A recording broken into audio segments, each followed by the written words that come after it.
બધું કરીએ બધું ધીરે ધીરે થાય. આ 2 પ્રસાદીના વેલડા છે.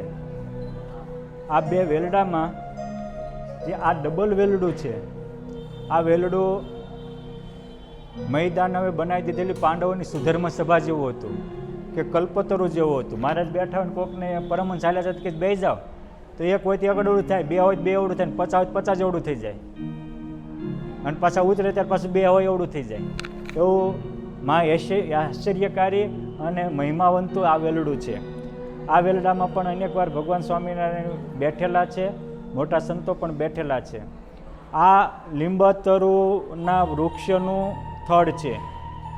આ અહીંયા મંદિરના ચોકમાં જે લીમડા નીચે ભગવાન સ્વામિનારાયણે 6 વચનામૃત બોલ્યા એવો આ લીમડો હતો, એનું આ પ્રસાદીનું થડ છે. આ 35 વર્ષ સુધી લીમડો હયાત હતો. આ 35 વર્ષ પહેલાં પડ્યો. અને ભગવાન સ્વામિનારાયણ જ્યારે એ લીંબતરુ નીચે બેઠા હતા અને વડોદરાથી બાપુ ગાર્ડે ત્યાંના ગાયકવાડ સરકારને દ્વેષી લોકોના કહેવાથી પકડવા આવ્યો અને ભગવાન સામે શસ્ત્ર ઉઠાવ્યું ત્યારે ભગવાન કે દેખે ત્યારે કટ શસ્ત્ર, દેખો મેરા બ્રહ્મશસ્ત્ર, એમ કહીને ભગવાને આ પોતાના કંઠમાં માળા હતી એ આમ ઘુમાવીને આમ કરીને ઉડાડી અને એનો પ્રકાશ નીકળ્યો. તો આ કડવો લીમડો મીઠો થઈ ગયો હતો.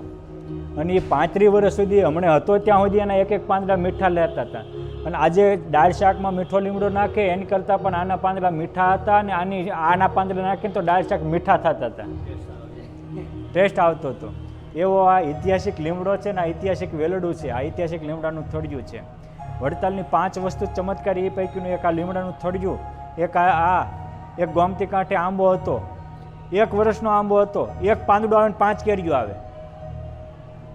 એટલે પ્રેમાનંદ સ્વામી એવું લખ્યું છે કે 1 વર્ષનો આંબો ફળ્યો રે હાલો વડતાલે, એનો ઈશ્વર્ય ન જાય કળ્યો રે હાલો વડતાલ.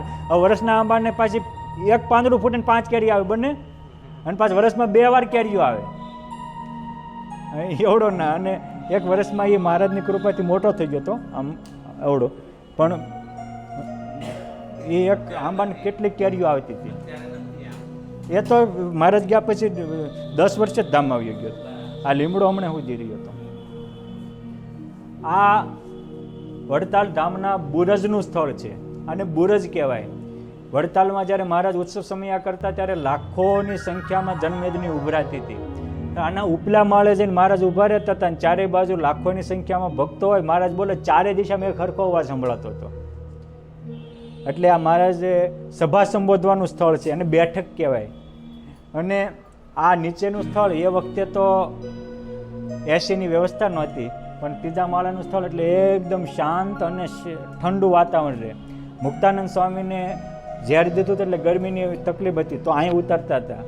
પછી જ્યારે લક્ષ્મીનારાયણ દેવ વડોદરાથી બોચાસણ મૂકે ત્યાંથી અહીં લાવ્યા 1 વર્ષ અગાઉ 80 સાલમાં, 1 વર્ષ સુધી લક્ષ્મીનારાયણ દેવ અને વાસુદેવ નારાયણ વખતે વાસુદેવ જે મંદિરમાં પધરાવેલી મૂર્તિઓ એને અહીં પધરાવેલી. પછી પણ મહારાજ સ્વામિનારાયણ અહીં કેટલી વાર ઉતરેલા. મોટા મોટા સંતો રહેતા હતા. અદ્ભુતાનંદ સ્વામી ધોલેરાની મહંતાએ છોડીને 1912માં અહીં આવ્યા. પછી સ્વામી અહીં 23 વર્ષ સુધી ઉતરેલા. પછી આધારાનંદ સ્વામી આવ્યા 1914માં. ત્યારે એને ગ્રંથ લખવા માટેની એકાંત જગ્યા જોતી હતી, એટલે એને આ એકાંત જગ્યા એમને આપેલી.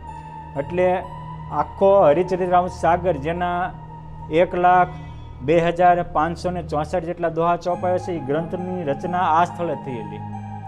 અને ત્યાર પછી શાસ્ત્રી હરિજીવન સ્વામી થયા, જે વડતાલના સાહિત્ય ક્ષેત્રના મૂર્ધન્ય સંત કહેવાય. એને બધા જ ગ્રંથોનું સંશોધન આ બેઠા બેઠા કરેલું. એટલે આ એ પરમ પ્રસાદીભૂત જગ્યા છે.